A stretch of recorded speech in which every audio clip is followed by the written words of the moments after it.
इन समग्र कथाओं का उद्गम स्थल प्रायः एक ही है। इन कथाओं का प्रादुर्भाव कहाँ हुआ, इन कथाओं का प्रारंभीकरण कहाँ से हुआ। यहाँ के इंद्री मऊ के बहुत लोग जाया करते हैं, आपको याद आ जाएगा। प्रायः यहाँ के लोग चतुर्दशी में जाते हैं और अमावस्या में जा करके वहाँ दर्शन करते हैं और स्नान करते हैं। इन समग्र कथाओं का एक ही उद्गम स्थल है। वो कौन सा है? गोस्वामी जी दर्शन कराते हैं और कहते हैं तीरथ वर नैमी से विख्यात, तीरथ वर नैमी से विख्यात, तीरथ वर नैमी से विख्यात, तीरथ वर नैमी से विख्यात, तीरथ वर नैमी से विख्यात, तीरथ वर नैमी से विख्यात, तीरथ वर नैमी से विख्यात,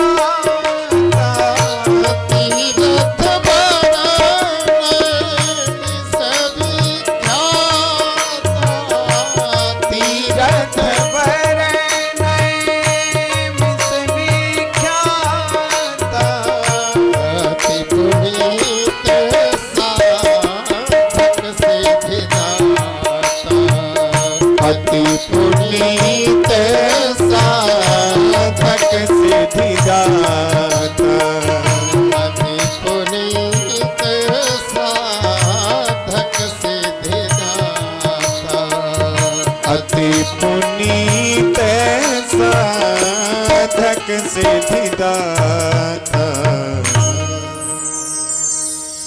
समग्र कथाओं का एक ही उद्गम स्थल है और यह भी कथा वहीं से प्रारंभ होती है। कहां से?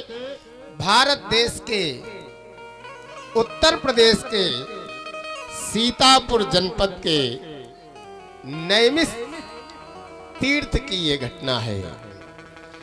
समग्र कथाएं वहीं से प्रारंभ होती हैं। आप छोटी सी कथा अपने घर में सुनते हो, श्री सत्यनारायण भगवान की कथा, तो उस कथा का भी प्रारंभीकरण वहीं से होता है। नैमिषे निमिषक क्षेत्रे ऋखयः शौनकादयः पप्रच्छुर्मुनयः सर्वे सूतम पौराणिकम खलु, वहीं से प्रारंभ होता है। और इतने बड़े महापुराण की जो आप कथा सुन रहे हैं, यद्यपि जो आप सत्यनारायण भगवान की कथा सुनते हो, ऐसा नहीं कि वो किसी पुराण से प्रमाणित नहीं है ना, वो भी पुराण से ही निकाली गई है। क्योंकि देवर्षि नारद जी ने एक प्रश्न किया था भगवान से। सत्यनारायण भगवान की कथा सुनते हो ना, सुनिए कि नहीं सुनिए? तो आपको ये मालूम होगा कि नारद जी ने भगवान से क्या प्रश्न किया था, मालूम है? नहीं मालूम? कभी सुना करिए। कथा में जाओ, जाना अच्छी बात है, कथा में बैठना भी अच्छी बात है, लेकिन याद रखना इन सारी बातों से अच्छा भगवान की कथा सुनना है। भाई घर से आप किस लिए आए हो?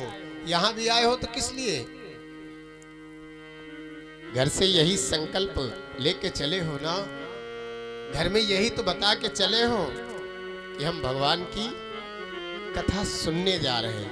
घर में ये तो नहीं बताया कि पंडित जी को देखने जा रहे हैं, अब की बार कैसे आए हैं। घर में ये तो नहीं बताया अब की बार पांडाल की शोभा देखने जा रहे हैं, कैसा क्या